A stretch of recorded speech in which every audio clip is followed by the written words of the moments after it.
रात के अंधेरे में आर्यन और लीना जंगल से निकलकर गांव की ओर चल पड़े। आने वाली लड़ाई उनके जीवन को हमेशा के लिए बदल सकती थी। गांव के बाहरी इलाके में पहुंचते ही आर्यन और लीना ने छिपकर डाकुओं के आने का इंतजार किया।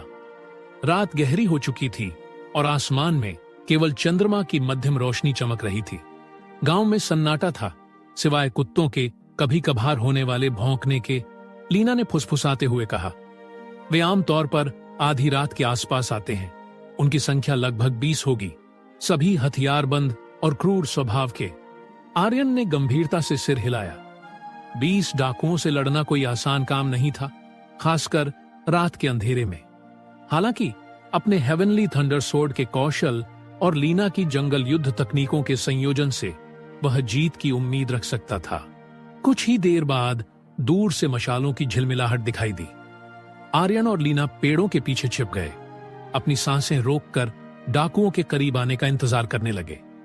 डाकू गांव के पास पहुंचे। वे हथियार लहराते हुए और जोर जोर से चिल्लाते हुए आगे बढ़ रहे थे। उनका नेता, एक विशालकाय व्यक्ति जो भारी कवच पहने हुए था, सबसे आगे चल रहा था। हम आज रात इस गांव को लूट लेंगे, नेता ने गर्जना की। कोई भी हमारा विरोध करने की हिम्मत न करे। यह आर्यन और लीना के लिए कार्रवाई का संकेत था। लीना ने फुर्ती से पेड़ से छलांग लगाई और एक तीरंदाज की तरह निशाना साधकर एक डाकू के कंधे में तीर मार दिया। डाकू चीख उठा और जमीन पर गिर गया। अचानक हुए हमले से चौंक कर बाकी डाकू इधर उधर देखने लगे। आर्यन पेड़ों के पीछे से निकला और तेज आवाज में चिल्लाया, तुम गांव वालों को चोट नहीं पहुंचाओगे? डाकू नेता ने आर्यन को देखा और क्रोध से दहाड़ा, तुम कौन हो? मैं तुम्हारा सबसे बुरा सपना हूं, आर्यन ने जवाब दिया और हेवनली थंडर सोर्ड की तकनीक का उपयोग करते हुए तेजी से आगे बढ़ा। इस वक्त आर्यन की तलवार के चारों ओर सुनहरी रोशनी चमक रही थी, जैसे कि वह अपने सामने वाली हर चीज को 2 टुकड़े में काट देगी। तभी डाकुओं के सरदार ने अपने आदमियों को आर्यन को मारने के लिए कहा। वे सभी मार्शल बॉडी लेवल के थे, लेकिन उनमें से कोई भी आर्यन के मुकाबले का वहां मौजूद नहीं था। आर्यन ने अपनी तलवार में अपनी अंदरूनी शक्तियां डाली, जिससे वह तलवार और भी अधिक चमकने लगी। तभी उसने जोर से कहा, हेवनली थंडर सोर्ड का पहला स्तर। उसके इतना कहते ही उसकी तलवार से एक तेज रोशनी निकली और उसने सामने आते सभी लोगों को एक ही वार में काट दिया। तभी लीना ने अपने तीरों से बाकी बचे आदमियों पर वार किया, जिससे वे भी मारे गए। इस सब से डाकुओं का सरदार गुस्से में आ गया। उसने जोर से दहाड़ा और उसके पास से एक मार्शल मास्टर का ऑरा निकलने लगा। उसकी यह ऑरा देखकर आर्यन को बहुत हैरानी हुई। लीना ने जब उसका ऑरा देखा तो वह डर गई। उसने जल्दी से आर्यन से कहा कि वह वहां से हट जाए, लेकिन आर्यन को कोई फर्क नहीं पड़ रहा था। वह बहुत उत्साहित लग रहा था। उसने अपनी तलवार को अपनी स्पेस रिंग में रख दिया और फिर अपनी उंगलियां चटकाईं। इसके बाद उसने डाकुओं के सरदार की ओर देखा। उसकी यह घमंड भरी निगाहें देखकर डाकुओं का सरदार आर्यन की ओर बढ़ने लगा। तभी आर्यन ने अपनी आंखें बंद की और उसके पीछे एक 7 फुट का काला भेड़िया प्रकट हो गया, जो उसकी मार्शल स्पिरिट थी। लेकिन आर्यन ने उसे गंभीरता से नहीं लिया। वह यहां पर अपना मार्शल आर्ट का अभ्यास करना चाहता था। जब से उसने दोनों मार्शल आर्ट्स सीखे थे, उसे कभी भी लड़ने का मौका नहीं मिला था। तभी आर्यन ने अपनी उंगली को उस लीडर की ओर इशारा करते हुए कहा, क्लाउड फिंगर। उसके इतना कहते ही आर्यन से एक बहुत ही ताकतवर लहर निकली और उस लीडर से टकरा गई। उस लहर के टकराते ही उसका कवच धूल में मिल गया और उसकी छाती में एक गड्ढा हो गया। कुछ ही पलों बाद वह आदमी सीधा नीचे गिर गया। इस वक्त लीना और डाकुओं का सरदार दोनों ही हैरान थे। लीडर को समझ में ही नहीं आया कि उसके साथ क्या हुआ। मरने के बाद भी उसकी आंखें हैरानी में खुली रह गईं। इस समय सिर्फ डाकू ही नहीं, लीना और आर्यन भी हैरान थे। आर्यन को पता था कि क्लाउड फिंगर ताकतवर है, लेकिन यह इतना ताकतवर होगा वह नहीं जानता था। फिर उसने खुद को शांत किया और लीना की ओर देखा और बोला, अभी भी वहां पर क्या कर रही हो? आर्यन के बोलते ही लीना अपनी सोच से बाहर आई। फिर जाकर लीडर की जांच की। वह मर चुका था लीना ने राहत की सांस ली। वह गांव के मुखिया को सूचित करने के लिए गांव की ओर दौड़ी। जल्द ही कुछ ग्रामीण मशालें लेकर आए और डरावने चेहरों के साथ युद्ध स्थल को घेर लिया। गांव के मुखिया, एक बूढ़े व्यक्ति ने आर्यन को धन्यवाद दिया। आपने हमें बचा लिया युवा, उसने कहा। आप जंगल के असली रक्षक हैं। आर्यन ने विनम्रता से मुस्कुराया। मेरा कर्तव्य ही था। कुछ देर बाद आर्यन जंगल की ओर चला गया। लीना उसका पीछा कर रही थी। आपने बहुत अच्छा काम किया आर्यन, उसने कहा। आप एक महान योद्धा हैं। तुम भी कमाल की हो लीना, आर्यन ने मुस्कुराते हुए कहा। तुम्हारे बिना मैं उन डाकुओं को हरा नहीं पाता। वे थोड़ी देर चुपचाप चले। आखिरकार आर्यन ने पूछा, तुम्हारे माता पिता कहाँ हैं? क्या वे भी इस गुप्त साम्राज्य में रहते हैं? लीना का चेहरा उदासी से भर गया। मेरे माता पिता की मृत्यु हो चुकी है, उसने धीमी आवाज में कहा। उन्हें डाकुओं ने मार डाला था जब मैं बहुत छोटी थी। मुझे बहुत खेद है, आर्यन ने सहानुभूति से कहा। इसीलिए मैं जंगल की रक्षा करने के लिए दृढ़ संकल्पित हूं, लीना ने जारी रखा। मैं नहीं चाहती कि कोई और इस तरह का दुख झेले। आर्यन ने उसके कंधे को छू लिया। चिंता मत करो, उसने कहा। मैं तुम्हारी मदद करूंगा। हम साथ मिलकर जंगल की रक्षा करेंगे। लीना ने कृतज्ञता से उसकी ओर देखा। उन दोनों के बीच एक नया बंधन बन चुका था, एक साथ लड़ने और जंगल की रक्षा करने का बंधन। कुछ दिनों बाद लीना ने आर्यन को बताया कि उसे अपने नेता को डाकुओं के हमले के बारे में सूचित करने के लिए गुप्त साम्राज्य जाना है। उसे यह भी जानकारी इकट्ठा करनी थी कि डाकू किसके आदेश पर काम कर रहे हैं। आर्यन लीना को गुप्त साम्राज्य के प्रवेश द्वार तक ले गया। वे जंगल के एक अलग हिस्से में थे, जहां घने पेड़ों और पौधों का जाल था। लीना ने उसे बताया कि प्रवेश द्वार हर समय छिपा रहता है और इसे जादुई मंत्रों और निशानों की एक जटिल श्रृंखला के माध्यम से सक्रिय किया जाता है। कुछ पल के लिए अपनी आंखें बंद करके लीना ने मंत्रों का जाप करना शुरू किया। उसकी आवाज शांत और मधुर थी, लेकिन हवा में एक खास ऊर्जा गूंजने लगी। पेड़ों के बीच एक चमकती हुई धुंध बनने लगी, जो धीरे धीरे एक विशाल चट्टान का दरवाजा खोलने लगी। आर्यन आश्चर्य से देखता रहा। उसने पहले कभी किसी जादुई प्रवेश द्वार को नहीं देखा था। लीना ने उसे मुस्कुराकर देखा। आओ, उसने कहा, तुम अब तक के पहले बाहरी व्यक्ति हो जिसे मैं गुप्त साम्राज्य में ला रही हूं। आर्यन थोड़ा हिचकिचाया, लेकिन फिर लीना के पीछे चट्टान के दरवाजे से गुजर गया। दरवाजा उनके पीछे बंद हो गया और वे एक गहरी सुरंग में उतर गए। सुरंग ठंडी और नम थी। उनके पैरों के नीचे पत्थर की ठंडी सतह थी। लीना ने एक छोटा दीपक जलाया, जिससे सुरंग की दीवारों पर अजीबोगरीब निशान उभर आए। कुछ देर चलने के बाद वे एक विशाल कक्ष में पहुंचे। कक्ष चमकती हुई मशालों से जगमगा रहा था और दीवारों पर अद्भुत भित्ति चित्र बने हुए थे। भित्ति चित्रों में प्राचीन युद्ध, शक्तिशाली जादूगरों और अजीबोगरीब जीवों को दर्शाया गया था। कक्ष के बीचों बीच एक बड़ा फव्वारा था, जिसके केंद्र में एक चमकता हुआ क्रिस्टल रखा था। फव्वारे के आसपास कई लोग इकट्ठा थे। वे सभी प्राचीन वस्त्र पहने हुए थे और उनके चेहरों पर ज्ञान और शांति झलक रही थी। आर्यन को लगा जैसे वह किसी प्राचीन समय में आ गया हो। ये लोग गांव के साधारण लोगों से बिल्कुल अलग थे। उनके चेहरों पर रहस्य और शक्ति का भाव था। लीना ने आर्यन को एक बूढ़े आदमी के पास ले जाया, जिसके सफेद बाल और लंबी दाढ़ी थी। आदमी ने आर्यन को गंभीरता से देखा। लीना, उसने धीमी आवाज में कहा, यह कौन है?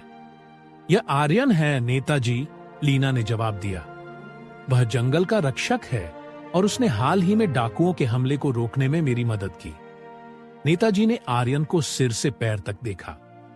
बाहरी लोगों को गुप्त साम्राज्य में लाने की परंपरा नहीं है, उन्होंने कहा, लेकिन आर्यन ने हमारी रक्षा की है नेताजी, लीना ने विनम्रता से कहा। वह डाकुओं के खिलाफ हमारी लड़ाई में मददगार हो सकता है। नेताजी कुछ देर चुप रहे।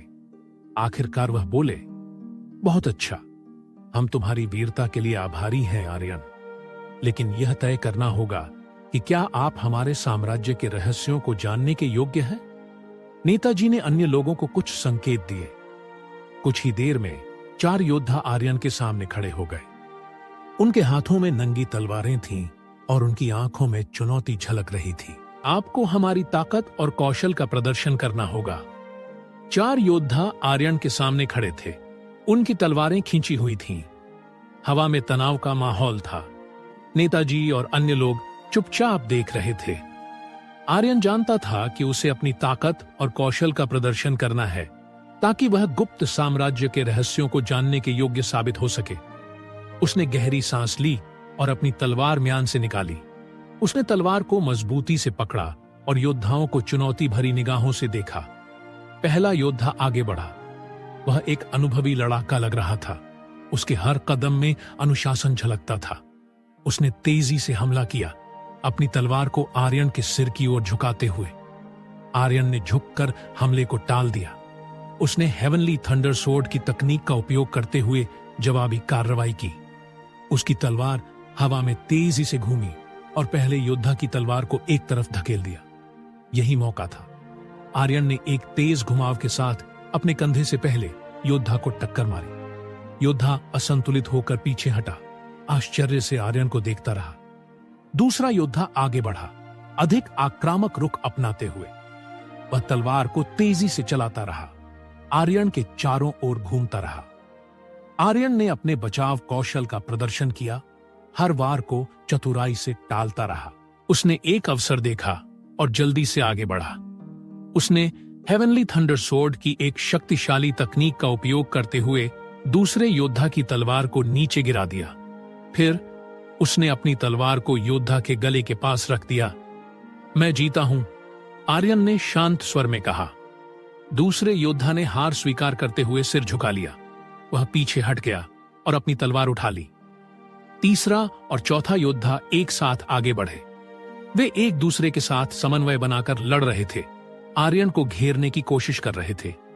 यह एक कठिन चुनौती थी, लेकिन आर्यन हार मानने को तैयार नहीं था। उसने हेवनली थंडर सोर्ड की उन्नत तकनीकों का उपयोग किया, जल्दी से आगे बढ़ता रहा और दोनों योद्धाओं के हमलों को चकमा देता रहा।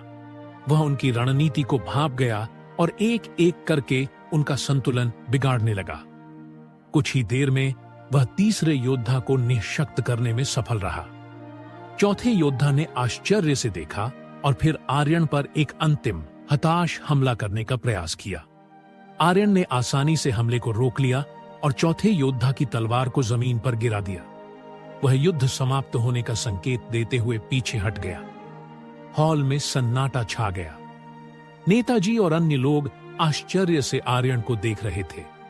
किसी बाहरी व्यक्ति ने पहले कभी भी उनके 4 सबसे प्रतिभाशाली योद्धाओं को इतनी आसानी से हराया नहीं था। नेताजी ने धीरे से सिर हिलाया। यह प्रभावशाली था, उन्होंने स्वीकार किया। आप निश्चित रूप से एक कुशल योद्धा हैं। आर्यन ने विनम्रता से झुककर अभिवादन किया। धन्यवाद नेताजी, मैंने बस अपना सर्वश्रेष्ठ प्रदर्शन किया। लीना आर्यन के पास आई और गर्व से मुस्कुराई। नेताजी ने आर्यन को अपने सामने खड़े होने का इशारा किया। हॉल में सन्नाटा छाया हुआ था। हर किसी की निगाहें आर्यन पर टिकी हुई थीं। आर्यन, नेताजी ने गंभीर स्वर में कहा, आपने अपनी ताकत और कौशल का प्रभावशाली प्रदर्शन किया है। आपने हमारे योद्धाओं को भी प्रभावित किया है। आर्यन ने सिर झुकाकर सम्मान प्रकट किया।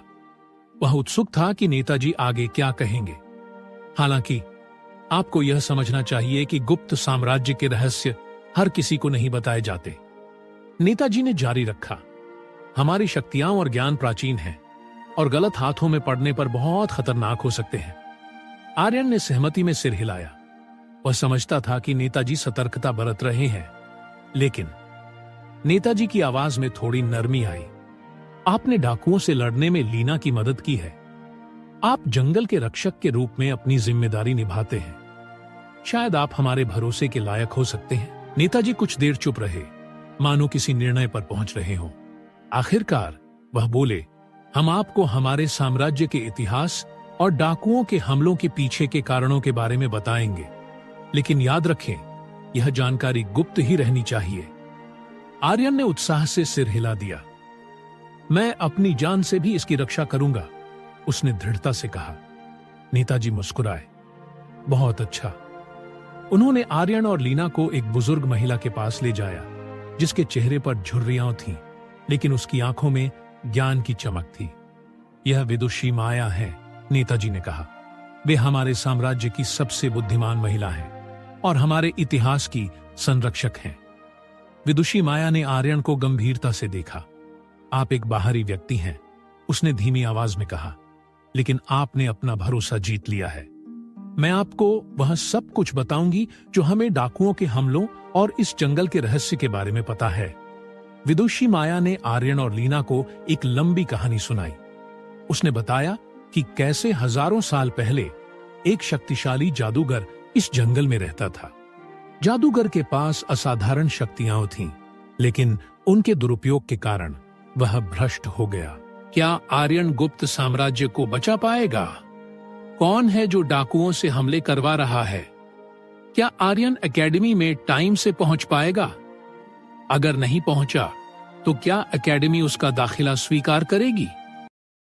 विदुषी माया ने आर्यन और लीना को एक लंबी कहानी सुनाई। उसने बताया कि कैसे हजारों साल पहले एक शक्तिशाली जादूगर इस जंगल में रहता था। जादूगर के पास असाधारण शक्तियां थीं, लेकिन वह उनके दुरुपयोग के कारण भ्रष्ट हो गया। विदुषी माया ने अपनी कहानी जारी रखी। उसकी आवाज धीमी और गंभीर थी। जादूगर की शक्ति इतनी अधिक हो गई कि इस जंगल में अंधेरा छा गया और भयानक जीव पैदा हो गए। लोगों को उससे बचाने के लिए महान योद्धाओं के एक समूह ने जादूगर से युद्ध किया। युद्ध भयंकर था और जंगल तहस नहस हो गया। अंततः योद्धा जादूगर को हराने में सफल रहे। उन्होंने उसकी शक्तियों को कई टुकड़ों में विभाजित कर दिया और उन्हें जंगल के विभिन्न हिस्सों में छिपा दिया। फिर उन्होंने इस भूमिगत साम्राज्य का निर्माण किया और इसकी रक्षा करने की शपथ ली। आर्यन कहानी सुनकर स्तब्ध रह गया। उसने पहले कभी जादूगरों और प्राचीन युद्धों के बारे में नहीं सुना था। लीना भी ध्यान से सुन रही थी। उसकी आंखों में जिज्ञासा झलक रही थी। लेकिन कहानी यहीं खत्म नहीं होती, विदुषी माया ने कहा। जादूगर की शक्तियां भले ही बिखरी हुई हैं, लेकिन वे अभी भी खतरनाक हैं। अगर कोई उन्हें गलत इरादे से इस्तेमाल करता है तो वे फिर से जंगल में अंधेरा ला सकते हैं। और यही कारण है कि डाकू हमारे साम्राज्य पर हमला कर रहे हैं, आर्यन ने पूछा। विदुषी माया ने सिर हटाया। शायद, हमें पूरा यकीन नहीं है। डाकू जंगल के बाहरी इलाके में रहते हैं और प्राचीन जादू के बारे में कुछ नहीं जानते। लेकिन हो सकता है कि कोई उन्हें गुमराह कर रहा हो, या शायद वे गलती से किसी छिपी हुई शक्ति पर ठोकर खा गए हों। हमें यह पता लगाना होगा कि डाकुओं के पीछे कौन है, लीना ने दृढ़ता से कहा। हमें जंगल को अंधेरे में डूबने से बचाना है। आर्यन सहमत था। वह अब समझ गया था कि डाकुओं के हमले जंगल के लिए कितना बड़ा खतरा थे। उसने लीना और गुप्त साम्राज्य की मदद करने का फैसला किया। विदुषी माया ने उन्हें बताया कि जंगल में कई गुप्त स्थान हैं जहां जादूगर की शक्तियां छिपी हुई हैं। उन्होंने आर्यन और लीना को एक मानचित्र दिया जो इन स्थानों को दर्शाता है। आपको इन स्थानों की रक्षा करनी होगी, विदुषी माया ने कहा। यह सुनिश्चित करें कि कोई भी डाकू या अन्य बाहरी व्यक्ति इन शक्तियों तक न पहुंचे। आर्यन ने मानचित्र लिया और ध्यान से इसका अध्ययन किया। कुछ स्थान जंगल के परिचित क्षेत्रों में थे, जबकि अन्य गहरे जंगल में अज्ञात क्षेत्रों में स्थित थे। यह एक कठिन काम होगा, आर्यन ने स्वीकार किया। लेकिन आप अकेले नहीं हैं, लीना ने उसे आश्वस्त किया। हम साथ मिलकर काम करेंगे, आर्यन ने मुस्कुराया। वह जानता था कि लीना सही कह रही है। वे एक टीम के रूप में काम कर सकते थे, जंगल की रक्षा कर सकते थे और डाकुओं के पीछे के रहस्य को उजागर कर सकते थे। विदुषी माया द्वारा दिए गए मानचित्र को लेकर आर्यन और लीना गुप्त साम्राज्य से बाहर निकले। चट्टान का दरवाजा उनके पीछे बंद हो गया, गुप्त साम्राज्य को एक बार फिर से छिपाते हुए। सूरज ढल चुका था और जंगल शाम के अंधेरे में डूबने लगा था। पहला छिपा हुआ स्थान कहाँ है? आर्यन ने पूछा, मानचित्र को ध्यान से देखते हुए। यहां, लीना ने बताया, मानचित्र पर एक स्थान की ओर इशारा करते हुए। यह एक प्राचीन मंदिर है जो जंगल के पूर्वी भाग में स्थित है। किंवदंती के अनुसार वहां एक शक्तिशाली क्रिस्टल रखा है जो जादूगर की शक्तियों का एक टुकड़ा है। आर्यन ने सिर हटाया। तो हमें पहले वहां जाना चाहिए। रात जल्द ही छा गई, जंगल को अंधकारमय बनाते हुए। आर्यन और लीना पेड़ों के बीच चुपचाप चलते रहे, जंगल की रात की आवाजों को सुनते हुए। वे जानते थे कि डाकू जंगल के इस हिस्से में सक्रिय थे, इसलिए उन्हें सतर्क रहना पड़ा। कुछ घंटों की यात्रा के बाद वे जंगल के घने इलाके में पहुंच गए। विशाल पेड़ों की जटिल शाखाओं ने उन्हें ढंक लिया और हवा में एक गंभीर खामोशी छा गई। मंदिर कहीं पास होना चाहिए, लीना ने कहा, चारों ओर देखते हुए। अचानक अंधेरे में एक नीली रोशनी चमकी। आर्यन और लीना उस दिशा में दौड़े। रोशनी एक भव्य प्राचीन मंदिर से आ रही थी, जो आंशिक रूप से जंगल में दबा हुआ था। मंदिर की दीवारों पर अजीबोगरीब नक्काशी बनी हुई थी और नीली रोशनी एक क्रिस्टल से निकल रही थी, जो मंदिर के केंद्र में एक वेदी पर रखा था। यह वही है?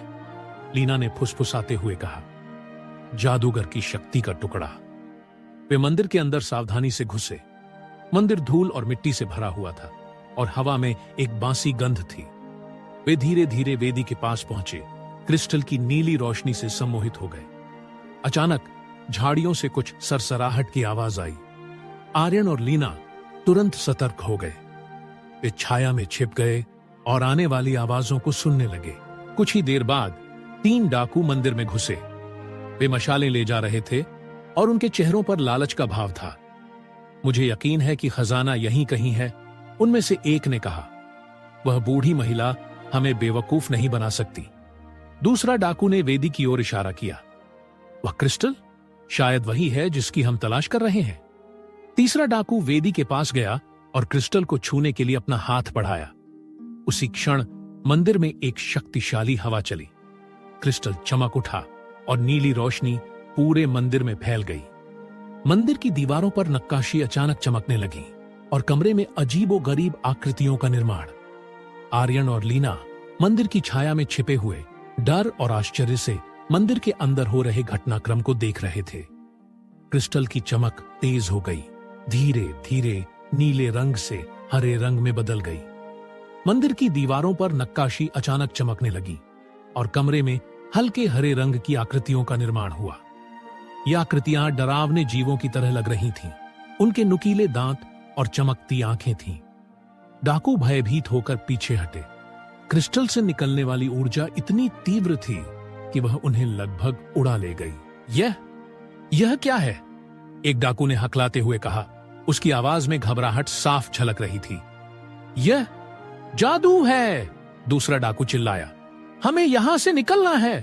तीनों डाकू घबराकर मंदिर से बाहर भागने लगे। आर्यन और लीना ने उन्हें भागते हुए देखा, फिर एक दूसरे को देखा। हमें उस क्रिस्टल को छूने से बचना चाहिए, लीना ने फुसफुसाते हुए कहा। यह जादू शायद वही है जिसकी हमें तलाश नहीं है। आर्यन सहमत था। क्रिस्टल से निकली ऊर्जा भयानक लग रही थी। यह स्पष्ट था कि यह जादू नियंत्रण से बाहर था और शायद यही कारण था कि डाकू भी उससे डरते थे। वे सावधानी से वेदी के पास गए। क्रिस्टल अब हरे रंग से चमक रहा था, धीरे धीरे कम तीव्र होता जा रहा था। मंदिर की दीवारों पर हरी आकृतियां भी फीकी पड़ने लगी। अचानक क्रिस्टल के केंद्र में एक दरार दिखाई दी। दरार बड़ी होती गई, क्रिस्टल को 2 टुकड़ों में तोड़ दिया। क्रिस्टल से निकलने वाली हरी रोशनी पूरी तरह से गायब हो गई और मंदिर अंधेरे में डूब गया। आर्यन ने जल्दी से अपनी तलवार निकाली और मंदिर के चारों ओर देखा, किसी भी खतरे का आभास पाने के लिए। लीना ने टूटे हुए क्रिस्टल को देखा। उसकी आंखों में चिंता का भाव था। क्रिस्टल नष्ट हो गया, उसने कहा। अब क्या होगा? आर्यन को भी यकीन नहीं था। क्रिस्टल का नष्ट होना अप्रत्याशित था। विदुषी माया ने उन्हें बताया था कि जादूगर की शक्तियां बिखरी हुई थीं, लेकिन उन्होंने यह नहीं बताया था कि उन्हें नष्ट करना भी खतरनाक हो सकता है। हमें विदुषी माया को वापस बताना होगा कि क्या हुआ है, आर्यन ने कहा। शायद उन्हें पता हो कि आगे क्या करना है। वे मंदिर से बाहर निकले और वापस गुप्त साम्राज्य की ओर चलने लगे। रात गहरा चुकी थी और जंगल की यात्रा कठिन थी, लेकिन आर्यन और लीना दृढ़ थे। उन्हें डाकुओं के पीछे के रहस्य को उजागर करना था और जंगल को सुरक्षित रखना था। कुछ घंटों की कठिन यात्रा के बाद वे गुप्त साम्राज्य के प्रवेश द्वार तक पहुंच गए। उन्होंने चट्टान के दरवाजे को खटखटाया और कुछ ही देर में एक योद्धा दरवाजा खोलने के लिए आया। उन्होंने योद्धा को बताया कि उनके साथ क्या हुआ है, डाकू, मंदिर और टूटे हुए क्रिस्टल के बारे में। योद्धा गंभीरता से उनकी बात सुनता रहा, फिर उन्हें नेताजी के पास ले गया। नेताजी कक्ष में बैठे थे। उनके चेहरे पर चिंता का भाव था। जब आर्यन और लीना ने उन्हें सब कुछ बताया, क्रिस्टल का नष्ट होना एक बुरा संकेत। नेताजी कक्ष में बैठे थे। उनके चेहरे पर गहरी चिंता का भाव था। जैसे ही आर्यन और लीना ने उन्हें जंगल के मंदिर में हुए घटनाक्रम के बारे में बताया, डाकुओं की घबराहट, भयानक हरे रंग का जादू और अंत में क्रिस्टल का टूटना, हर एक विवरण ने कमरे में तनाव को बढ़ा दिया। क्रिस्टल का नष्ट होना एक बुरा संकेत है, नेताजी ने गंभीर स्वर में कहा। जादूगर की शक्तियां अस्थिर हैं। उन्हें छेड़ा नहीं जाना चाहिए और उन्हें तोड़ना तो और भी खतरनाक है। लेकिन डाकू क्रिस्टल की ओर क्यों आकर्षित थे? लीना ने पूछा। क्या उन्हें पता था कि यह जादूगर की शक्ति का एक टुकड़ा है? नेताजी ने सिर हिलाया। यह एक रहस्य है। हम हमेशा से जानते हैं कि डाकू जंगल में कुछ खोजना चाहते हैं, लेकिन हम नहीं जानते कि वह क्या है। यह संभव है कि कोई उन्हें गुमराह कर रहा हो, या हो सकता है कि वे गलती से जादूगर की शक्तियों के बारे में जान गए हों। आर्यन ने सोचा, क्या यह संभव है कि डाकुओं के पीछे कोई और शक्ति हो? नेताजी विचार करता हुआ लगा, यह हो सकता है युवा आर्यन। हमें और गहरी जांच करनी होगी, लेकिन फिलहाल हमें यह सुनिश्चित करना है कि टूटे हुए क्रिस्टल से कोई खतरा ना हो। कुछ देर चुप रहने के बाद नेताजी ने आदेश दिया, वीर, तुम और कुछ योद्धा टूटे हुए क्रिस्टल के अवशेषों को लाने के लिए मंदिर जाओ। उन्हें गुप्त साम्राज्य के सबसे गहरे हिस्से में सुरक्षित रूप से रखा जाना चाहिए। जैसा आदेश नेताजी, एक मजबूत योद्धा ने सिर झुकाते हुए कहा। नेताजी ने फिर आर्यन और लीना की ओर देखा। तुम दोनों ने बहादुरी से काम लिया है, लेकिन हमारा काम अभी खत्म नहीं हुआ है। हमें डाकुओं के पीछे के रहस्य को उजागर करना होगा और यह पता लगाना होगा कि जंगल को किस चीज से खतरा है। आर्यन ने दृढ़ता से कहा, हम आपकी मदद करने के लिए तैयार हैं, नेताजी। लीना ने भी सहमति व्यक्त की। हम जंगल की रक्षा के लिए मिलकर काम करेंगे। नेताजी ने सिर हिलाया। बहुत अच्छा। विदुषी माया तुम्हें कुछ प्राचीन ग्रंथ दिखाएंगी। इन ग्रंथों में शायद जादूगर की शक्तियों और डाकुओं के इरादों के बारे में कुछ सुराग मिल सकते हैं। अगले कुछ दिन आर्यन और लीना विदुषी माया के साथ गुप्त साम्राज्य की विशाल पुस्तकालय में बिताते थे। उन्होंने प्राचीन ग्रंथों के पीले पन्नों को पलटते हुए जटिल चित्रों और गुप्त भाषाओं को समझने का प्रयास किया। विदुषी माया उनकी मदद करती रही। उन्होंने उन्हें ग्रंथों को पढ़ने में मार्गदर्शन दिया और जंगल के इतिहास के बारे में अपने ज्ञान को साझा किया। धीरे धीरे आर्यन और लीना को कुछ सुराग मिलने लगे। एक ग्रंथ में उन्होंने एक ऐसे प्राचीन संप्रदाय के बारे में पढ़ा जो जादूगर की शक्तियों का इस्तेमाल करने का जुनूनी था। यह संप्रदाय जादूगर की शक्तियों को वापस लाने और जंगल पर अपना वर्चस्व स्थापित करने की कोशिश कर रहा था। क्या यह संप्रदाय डाकुओं के पीछे हो सकता है? लीना ने पूछा। विदुषी माया ने सावधानी से सिर हिलाया। यह संभव है। हम और जानकारी जुटाने की कोशिश करेंगे।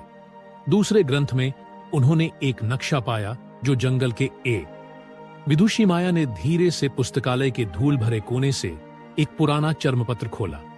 यह नक्शा जंगल के एक छिपे हुए क्षेत्र को दर्शाता था, ऐसा क्षेत्र जिसके बारे में आर्यन और लीना ने पहले कभी नहीं सुना था। नक्शे पर पहाड़ों की एक श्रृंखला, एक विशाल झील और उसके केंद्र में एक छोटे से द्वीप को चिन्हित किया गया था। यह निषिद्ध क्षेत्र है, विदुषी माया ने गंभीर स्वर में कहा जाता है कि यह वह स्थान है जहां जादूगर को दफनाया गया है और किंवदंती के अनुसार उसकी सबसे बड़ी शक्ति वहीं छिपी हुई है। आर्यन की सांसें तेज हो गईं। तो क्या आप यह कह रही हैं कि डाकू शायद निषिद्ध क्षेत्र की तलाश कर रहे हैं? विदुषी माया ने सिर हिलाया। यह एक संभावना है। हमें जल्द से जल्द निषिद्ध क्षेत्र तक पहुंचना होगा और यह सुनिश्चित करना होगा कि डाकू वहां से जादूगर की सबसे बड़ी शक्ति को हासिल न कर लें। लीना ने उत्सुकता से पूछा, लेकिन निषिद्ध क्षेत्र कैसा होगा और जादूगर की सबसे बड़ी शक्ति क्या हो सकती है? विदुषी माया ने अपने कंधे उचकाए। यह निश्चित रूप से खतरनाक होगा। किंवदंतियां अस्पष्ट हैं, लेकिन वे बताती हैं कि जादूगर की सबसे बड़ी शक्ति प्रकृति की शक्तियों को नियंत्रित करने की क्षमता है। आर्यन को पता था कि उन्हें जल्द से जल्द निषिद्ध क्षेत्र की यात्रा करनी है। डाकुओं को रोकना और जंगल को बचाना उनकी जिम्मेदारी थी। हम कब रवाना होंगे? उसने दृढ़ता से पूछा। विदुषी माया ने एक पल के लिए सोचा। आपको यात्रा के लिए अच्छी तैयारी करनी होगी। आपको भोजन, पानी और रास्ते में आपकी रक्षा करने के लिए हथियारों की आवश्यकता होगी। नेताजी ने भी उनकी यात्रा के लिए समर्थन दिया। उन्होंने गुप्त साम्राज्य के कुछ सबसे अनुभवी योद्धाओं को आर्यन और लीना के साथ भेजने का आदेश दिया। यात्रा कठिन और खतरनाक होने वाली थी, लेकिन नेताजी को भरोसा था कि वे सफल होंगे। कुछ दिनों की तैयारी के बाद आर्यन, लीना और योद्धा जंगल की गहराई में जाने के लिए तैयार थे। वे नेताजी और विदुषी माया को विदाई देकर गुप्त साम्राज्य के गुप्त द्वार से बाहर निकले। सूर्य क्षितिज पर चमक रहा था, जंगल को सुनहरी रोशनी से भर रहा था। लेकिन आर्यन जानता था कि यात्रा के आगे का रास्ता अंधेरे और खतरे से भरा होगा। उन्हें निषिद्ध क्षेत्र तक पहुंचना था, डाकुओं का सामना करना था और जादूगर की शक्ति को ढूंढने से पहले उसे नष्ट कर देना था। जंगल के घने इलाके में प्रवेश करते हुए आर्यन ने अपनी तलवार को मजबूती से पकड़ लिया। लीना उसके बगल में चल रही थी। उसके चेहरे पर दृढ़ संकल्प था। उनके पीछे योद्धा सतर्क थे, जंगल की किसी भी आहट को सुनने के लिए तैयार थे। यात्रा कठिन थी। उन्हें घनी वनस्पतियों से होकर गुजरना था, ऊंचे पेड़ों पर चढ़ना था और खतरनाक नदियों को पार करना था। जंगली जानवरों का सामना भी हुआ, जिन्हें उन्होंने अपनी तलवारों और धनुषों से भगाया। ओह, कई दिनों की यात्रा के बाद वे पहाड़ों की श्रृंखला के पास पहुंच गए। विशाल पहाड़ आकाश को चीरते हुए खड़े थे। उनकी चोटियां बादलों से ढंका था। विशाल पहाड़ आकाश को चीरते हुए खड़े थे। उनकी चोटियां बादलों से ढकी हुई थीं। नक्शे के अनुसार निषिद्ध क्षेत्र इन पहाड़ों के पार स्थित था। आर्यन और लीना ने योद्धाओं के साथ शिविर स्थापित किया और यात्रा की अगली चुनौती पर चर्चा की। पहाड़ों को पार करना मुश्किल होगा, एक अनुभवी योद्धा बोला, जिसका चेहरा झुर्रियों से भरा था और आंखों में अनुभव की गहराई थी। इन रास्तों पर बहुत कम लोग चलते हैं और वे खतरनाक जंगली जानवरों और विश्वासघाती इलाके से भरे हुए हैं। हमें सावधानी से चलना होगा, आर्यन ने सहमति व्यक्त की। हर कदम पर सतर्क रहना जरूरी है। लीना ने मानचित्र को ध्यान से देखा। पहाड़ों के पार एक घाटी होनी चाहिए, उसने बताया। नक्शे के अनुसार निषिद्ध क्षेत्र उस घाटी के अंत में स्थित है। सुबह होते ही वे पहाड़ों की चढ़ाई शुरू करने के लिए तैयार हो गए। यात्रा कठिन और थकाऊ थी। उन्हें चट्टानों पर चढ़ना पड़ा, संकरे रास्तों पर चलना पड़ा और गहरी खाइयों को पार करना पड़ा। रास्ते में उनका सामना जंगली बिल्लियों, जहरीले सांपों और विशाल भालुओं से हुआ। योद्धाओं का कौशल और आर्यन की तलवारबाजी ही उन्हें इन खतरों से बचा पाई। कई दिनों की कठिन चढ़ाई के बाद वे आखिरकार पहाड़ों के दूसरी तरफ पहुंच गए। उनके सामने एक विशाल घाटी फैली हुई थी, जो घने जंगल और ऊंची चट्टानों से घिरी थी। हवा में एक अजीब सी खामोशी थी, मानो प्रकृति स्वयं ही इस क्षेत्र से दूर हो गई हो। यह निषिद्ध क्षेत्र जैसा लगता है, लीना ने फुसफुसाते हुए कहा। एक अजीब सी ऊर्जा यहां मौजूद है। आर्यन ने सिर हिलाया। वह भी हवा में मौजूद अजीब ऊर्जा को महसूस कर सकता था। यह एक अंधेरा और भयावह एहसास था, जो उन्हें खतरे की चेतावनी दे रहा था।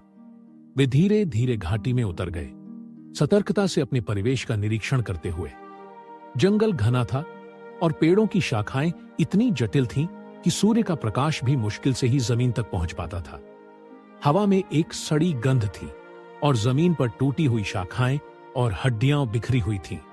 अचानक घने झाड़ियों से एक तीर सीटी बजाता हुआ निकला। आर्यन जल्दी से झुक गया। तीर उसके सिर के ऊपर से गुजरते हुए पेड़ पर जाकर लगा। डाकू! लीना चिल्लाई। चारों ओर से डाकू उनकी ओर दौड़ पड़े। वे जंगली दिखते थे उनके चेहरों पर लालच और क्रोध का भाव था। लड़ाई तुरंत शुरू हो गई। आर्यन और योद्धा तलवारें और भाले लेकर डाकुओं से भिड़ गए। लीना अपने तीर कमान का इस्तेमाल करते हुए दूर से ही उन पर हमला कर रही थी। लड़ाई भयंकर थी। डाकू बेरहम थे, लेकिन आर्यन और योद्धा भी अनुभवी लड़ाके थे। तलवारें चमक रही थीं, भाले हवा में घूम रहे थे और तीर हवा चीर रहे थे। कुछ ही देर में कई डाकू जमीन पर मृत पड़े हुए थे, लेकिन बाकी डाकू पीछे हटने का कोई संकेत नहीं दे रहे थे। आर्यन ने लड़ाई के बीच में देखा कि डाकुओं का एक बड़ा समूह घाटी के अंत की ओर भाग रहा था। उनके नेता, एक विशालकाय व्यक्ति जो बाघ की खाल पहने हुए था, जोर से चिल्ला रहा था, वे निषिद्ध क्षेत्र में जा रहे हैं। आर्यन ने चिल्लाते हुए बाकी योद्धाओं को आदेश दिया, उन्हें रोकना होगा। वे डाकुओं का पीछा करने लगे। घाटी का अंत घने कोहरे से ढका हुआ था, जिससे देखना मुश्किल हो रहा था। आर्यन और उसके साथी धीरे धीरे कोहरे में दाखिल हुए, जमीन पर गीली पत्तियों की सरसराहट सुनते हुए। कोहरे के बीच से उन्हें एक विशाल झील दिखाई दी। झील का पानी पूरी तरह से स्थिर था, इसकी सतह पर कोई लहर नहीं थी। झील के बीच में एक छोटा सा द्वीप था, जो नंगे चट्टानों और मृत पेड़ों से ढका हुआ था। अचानक आर्यन ने देखा कि डाकुओं का नेता द्वीप पर कूदने के लिए झील के किनारे खड़ा है। उसके हाथ में एक नक्काशीदार लाठी थी और वह अजीब शब्दों का जाप कर रहा था। वह क्या कर रहा है? लीना ने फुसफुसाते हुए पूछा। मुझे नहीं पता, आर्यन ने जवाब दिया, लेकिन हमें उसे रोकना होगा। वे जल्दी से झील के किनारे पहुंचे, लेकिन डाकुओं का नेता पहले ही द्वीप पर कूद चुका था। वह लाठी को ऊपर उठाया और जोर से जमीन पर पटक दिया। जमीन कांपने लगी। झील का शांत पानी अचानक उबलने लगा और हवा में एक भयानक गर्जना गूंजी। झील के बीच से एक विशालकाय सांप, जिसके शरीर पर काले और हरे रंग के धब्बे थे, ऊपर उठा। सांप इतना बड़ा था कि वह ऊंचे पेड़ों से भी ऊंचा था। उसकी आंखें चमक रही थीं और उसका मुंह जहर से भरा हुआ था। डाकुओं का नेता जोर से हंसने लगा। मैंने जादूगर की सबसे बड़ी शक्ति को जगा दिया है, वह चिल्लाया। अब यह जंगल मेरा होगा। आर्यन और उसके साथी स्तब्ध रह गए। डाकुओं का नेता जादूगर की शक्ति को जगाने में सफल हो गया था और अब जंगल को भयानक खतरा मंडरा रहा था। आर्यन और उसके साथी भयभीत खड़े थे। विशाल सांप के सामने वे चींटियों से ज्यादा बड़े नहीं लगते थे। सांप ने अपना विशाल सिर घुमाया और उन पर अपनी चमकती आंखें गड़ा दी। उसकी फुफकार इतनी तेज थी कि हवा में कंपन होने लगा। हमें उस सांप को रोकना होगा, लीना चिल्लाई, तीर कमान को संभालते हुए। आर्यन जानता था कि तीर और तलवारें इस विशालकाय सांप के खिलाफ कारगर नहीं होंगी। उन्हें किसी रणनीति की जरूरत थी। वह जल्दी से चारों ओर देखा, द्वीप के नंगे चट्टानों और टूटे हुए पेड़ों का निरीक्षण करते हुए। अचानक उसकी नजर झील के किनारे पड़े एक टूटे हुए पेड़ पर पड़ी। पेड़ की जड़ें जमीन से बाहर निकली हुई थीं और वे काफी मोटी और मजबूत दिख रही थीं। जड़ों का इस्तेमाल करो, आर्यन चिल्लाया। उन्हें सांप के चारों ओर लपेटो। योद्धा तुरंत समझ गए। वे झील के किनारे दौड़े और टूटे हुए पेड़ की मोटी जड़ों को पकड़ लिया। मिलकर उन्होंने जड़ों को खींचा और उन्हें सांप के शरीर के चारों ओर लपेटने की कोशिश की। सांप क्रोधित हो गया। वह फुफकारता हुआ झुका, जड़ों को अपने शरीर से हटाने की कोशिश करता हुआ। योद्धा जितना जोर लगाते, सांप उतना ही ज्यादा बल लगाता। जमीन फिर से कांपने लगी और ऐसा लगा कि द्वीप टूटकर झील में समा जाएगा। आर्यन को पता था कि योद्धा ज्यादा देर तक सांप को नहीं रोक पाएंगे। उन्हें जल्दी से कुछ करना था। उसने लीना की ओर देखा। मुझे विचलित करने में मदद करो, उसने कहा। मुझे सांप के पास जाने का मौका चाहिए। लीना समझ गई। उसने तुरंत अपने तीर कमान से कई तीर छोड़े, जो सीधे सांप की आंखों की ओर गए। हालांकि तीर उसे नहीं लगे, लेकिन उन्होंने सांप का ध्यान आकर्षित कर लिया। आर्यन इस मौके का फायदा उठाते हुए झील के किनारे से दौड़ा। वह सांप के विशाल शरीर के चारों ओर लपेटी गई जड़ों के पास पहुंचा। सांप उस पर ध्यान केंद्रित कर रहा था, जिससे आर्यन को जड़ों के नीचे से निकलने का रास्ता मिल गया। वह तेजी से आगे बढ़ा और द्वीप के केंद्र की ओर दौड़ा। वह जानता था कि डाकुओं का नेता कहीं न कहीं होगा। उसे रोकना था, कुछ ही देर में वह द्वीप के केंद्र में पहुंचा। वहां एक छोटा सा मंदिर खड़ा था जो काले पत्थरों से बना था। मंदिर का दरवाजा खुला था और अंदर से एक हरी रोशनी निकल रही थी। आर्यन ने झट से अपनी तलवार निकाली और मंदिर के अंदर कूद पड़ा। अंदर डाकुओं का नेता खड़ा था, एक वेदी के सामने घुटने टेक कर। वेदी पर एक हरे रंग का क्रिस्टल रखा था, वही क्रिस्टल जो पहले जंगल के मंदिर में था। तुम? डाकुओं का नेता चौंकते हुए बोला। तुम यहां कैसे पहुंचे? तेरे नापाक इरादों को रोकने के लिए, आर्यन ने गुर्राते हुए जवाब दिया। डाकुओं का नेता हंसने लगा। बहुत देर हो चुकी है, मैंने जादूगर की शक्ति को जगा दिया है और अब यह जंगल मेरा आदेश मानेगा। वह वेदी पर रखे हरे क्रिस्टल को उठाकर ऊपर ले गया। हवा में एक हरे रंग की चमक फैल गई और मंदिर की दीवारों पर अजीबोगरीब आकृतियां। आर्यन ने डाकुओं के नेता को क्रिस्टल को ऊपर उठाने से रोकने के लिए एक छलांग लगाई, लेकिन वह धीमा था।